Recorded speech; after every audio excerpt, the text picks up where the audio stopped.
Toyota has been able to successfully make 12 generations of Toyota Corolla, but 2009 Toyota Corolla simply belongs to the 10th generations of all these generations, which ranges from the year 2006 to 2013.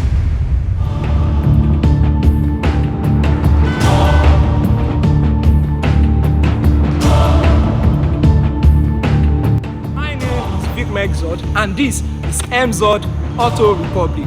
So fasten your seatbelt and let's go right into it. So smart, rev the engine.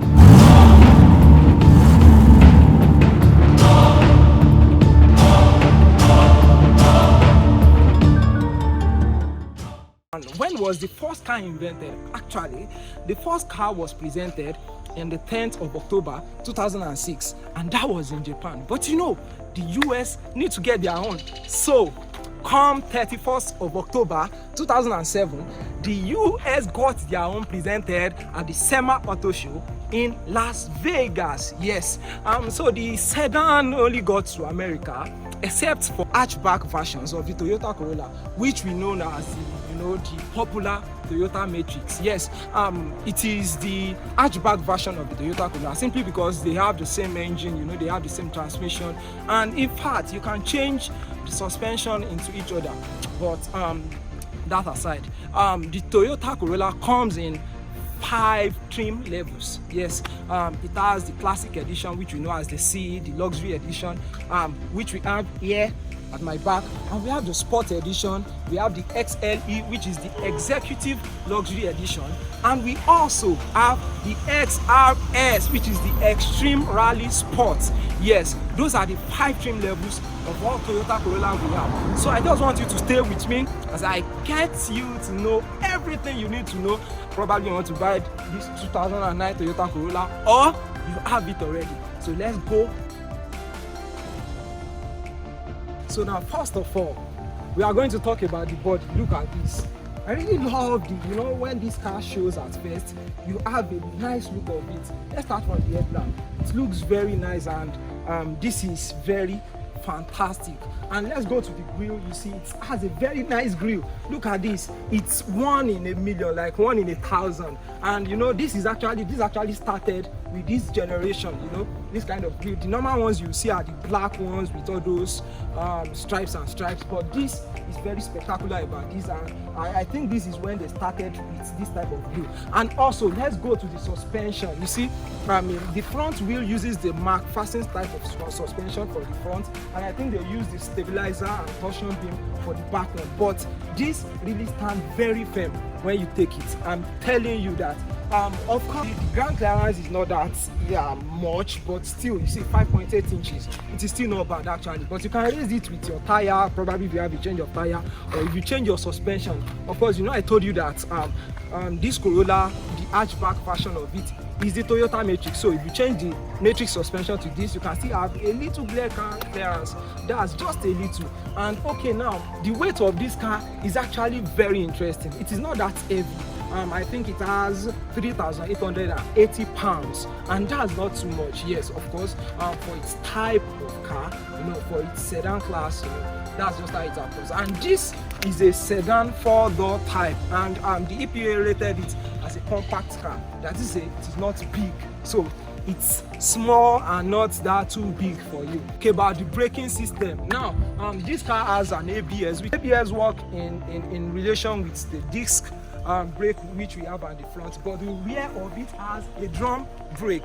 But in the XRS version, they have disc for the front wheel and from the rear wheel, and the disc actually work perfectly than the drum. So that's just it. So you should not expect every of the normal and the standard thing on this second trim level. So that's how you have it. And talking about the rear, the rear compartment is actually very nice because it's spacious. You can see, and that's my bag there saying hi everybody. So you see, it's very nice. So again, so we can not only sit with the look of this car, because as some of my friends will say that beauty without, those are your words, not mine. So let's go and check what is under this hood, and that's the most exciting part of it. Okay, so here All right. Look at that baby. So we have a dual VVTi, which simply means dual variable valve timing intelligence. Yes, it's more like the competition where we have the VTEC for the Hondas, but Toyota own is the VVTi. So now this baby right here, you know, as my friend has said, beauty without the, I'll take broomstick. I don't know what you guys are saying. So now it's 1.8 liter inline 4-cylinder engine. It delivers 128 pound-feet of torque, and it delivers 135 horsepower. Yes. So now let's go to the transmission. It uses the CVT kind of transmission, and that is the continuously variable transmission. Yes, I think it's the new thing in most of these cars these days. Gives you more room inside the vehicle. That's when you don't have hump at the back, you know, that's all those kind of hump whereby you carry your, that's that about the engine.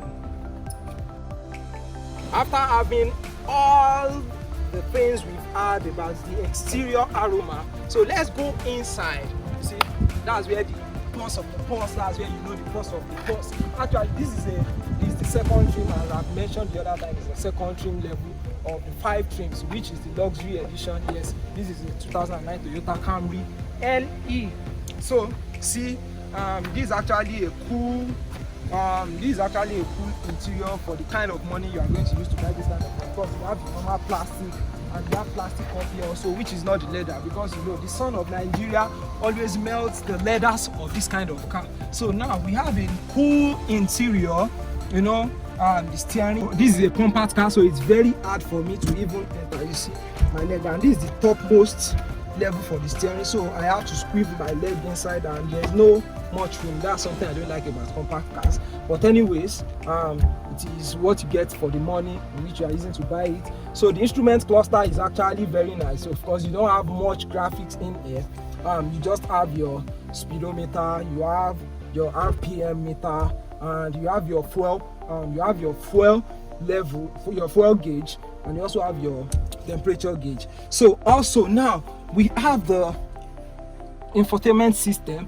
This is nice. Of course, this doesn't have any screen, so it is just the normal infotainment system. And we also have the climate section here, which, you know, you see you have your AC settings and all. I think that's everything about this.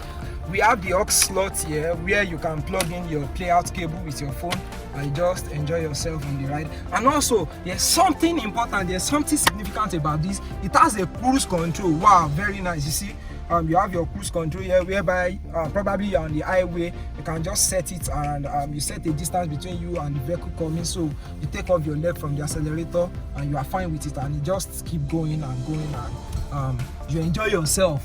But it is not full cruise control whereby you leave it to operate on its own. That's not how it works. So it still needs your supervision, but it's very nice. Most of these cars, most of the previous cars doesn't have this cruise control key here, and some of them have it on their steering, but this has it on the stick, and that's nice about this. And also, let's talk about the seat. Wow, the seat is nice. It's comfy enough, and this is not a leather seat. This is the normal type of cotton seat for Toyota. You see here, I think this place can seat 3 people. One person sitting here, the other person sitting here, and another person sitting here. Wow, not bad, not bad. This car is going to seat 5 people comfortably, and you can see the headroom. I'm actually tall, so of course, so there is some. Of course, my hair seems to be touching it, but it's not bad. It's not bad. So it's going to seat 5 people comfortably. And is this luxurious enough? Of course, it's luxurious for its class. Actually, if you check this compared to the Honda, compared to the Mazda 3, or compared to Nissan Sentra, I think this is actually cooler. Yes, I think. If you have different opinion, let me know in the comment section below. So, all right, let's go for a road test. You know, there's something nice about this car, and it is the low level of the NVH. This simply means the noise, the vibration, and the harshness. Yeah, it is what most people love in this vehicle, most especially, and that's what actually brings it to the upper class of the Toyota Corolla. And it is very normal for every Toyota Corolla. Yes, I mean the normal thing. It is a luxury version, you know. The handling of the car is very nice, and you don't have to do what you don't need to do. Of course, you know, this car is a luxury version, so you don't have to run like a thief and do all those kind of stunts in which you want to do, you know, if you really love this vehicle that much. Yes, so the performance is still okay for a luxury sedan. It's nice, it's not bad at all. Yes, I mean, it's not bad. And also, let's go to the power. It's very powerful at times. Like the way it peaks, it's nice, it's thrilling, it have a thrilling effect, and that's something cool about it. And you know, it comes with the reliance of Toyota, Toyota reliance. So that's how they do their thing, and it is very nice. Yes, I mean, it is very nice. And also, let's talk about the comfort. Wow, it feels comfortable, probably because of the suspension. You know, the suspension are the kind of the nice one, they are very nice and bold in the hand. Mainly, you know, I told you we have the McPherson suspension at the front. Yes, those are the type of suspension we have at the front. At the back, we have the stabilizer beams and the torsion beams, which are also cool and very nice. So they make the handling superb and make it looks nice. I'm not going to be the only one that will do this review, because you know, they said in the presence of two witnesses, that's when we are going to really establish the truth. I'm sounding like a pastor right now, but I have a friend of mine here. Yes, he's the one on camera, so he's going to be the one to give us a little talk about the handling. Yes, so don't go anywhere, we are still here with you. This car is actually very nice. From my observation so far, concerning the takeoff, it moves from 0 to 60 within the space of 7 seconds. Really love it. Talking about the comfortability, it's just so wonderful. It's so very wonderful a vehicle, very wonderful. Looking at the handling, I could, you know, the handling is just so superb, and it is so soft. I feel I'm in total control of this car right now. From my experience so far with this vehicle, I can always, and I think I can always and will always recommend this vehicle. This vehicle is actually Economical value. Yes, this car is very economical. Yes, I tell you. Of course, you know that once you get a car, you obviously need to spend on it daily, or probably weekly, or probably monthly. So if you are the kind of person that travels a lot, of course you need to do your engine oil service, which is your lube service, almost every frequent time once you reach your 5,000. So now the EPA actually rated this car 27 mph in the city. That simply means 27 miles per gallon in the city. And also on the highway, they rated it 35 mpg. That is 35 miles per gallon. And of course, let's do some little calculations. Are you with me? Yes. Now, if we are going to walk 30 miles with 1 gallon, and of course in 1 gallon we have almost roughly 4 liters. That's 3.86 co-liters in 1 gallon. So if you are going to take that, now let's take our journey from Lagos to Ibadan. So that is roughly 140 kilometers. So if you want to use this car, of course, to travel that long distance, so you should know it is very economical. So now you are obviously going to, let's convert that 30 mpg to 30 kilometers per gallon, and that's going to give us 48 kilometers per gallon. That's 48 kilometers with 4 liters. That's how far you are going to travel with it, and that's with the 30 mpg rating that the EPA gave this car. Yes, I mean it.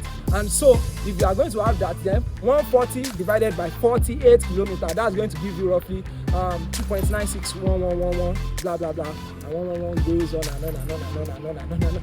So that's roughly 3. That's roughly 3. So now approximately 3, that makes it 3 times the 4, which is the 1 gallon, 4 liters. So that makes it 12 liters. So if you want to travel from Lagos to Ibadan. With this car, you are simply going to use 12 liters. It's actually very cool. And you are going to buy a 12-liter fuel outside, and that will you'll be spending, let's say, 2,040 naira. Yes, let's say you are buying it at the rate of 170 per liter. Of course, you know it varies with the fuel issue we have now in Nigeria. Of course, yes. So that simply means the summary of everything, the core of the matter is simply that this car is very economical. Yes, that's what I mean. Thank you. If you think there's any other thing we should have added, you can comment in the comment section. Abina, yes, that's it. And also, please like, subscribe, and ring the notification bell if you love this thing we've been giving since morning. So thank you very much.